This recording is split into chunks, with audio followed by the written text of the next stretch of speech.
24. mai 1771. Øyestad. Folk kom langveisfra for å se søstrene Anne og Alet bli henrettet. I en årrekke hadde disse søstrene holdt på en mørk hemmelighet. Hva er det ved denne historien som har fascinert? Hvorfor var Arne Myrdal fascinert av den, og hvorfor i all verden brukte Gabriel Skotten som skjelett for en hel roman? Historien har alltid fengt, og etter hvert som en blir eldre, så kommer det fram nye ting. Med gift hadde de likvidert gamle fruentimmere og enker.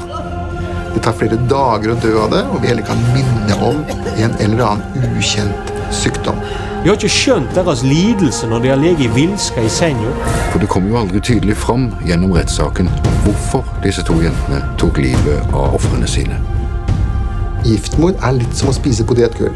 Har du først åpnet posen, så er det vanskelig å slutte før den kom. Kong Kristian den 7. av Danmark dømte dem til torturering med glødende tenger, lemlesting og halshugging.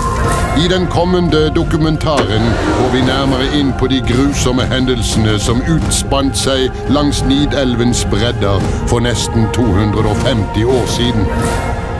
Anne og Alet, giftmorderne fra Arendal. Se den på kino fredag den 13. september.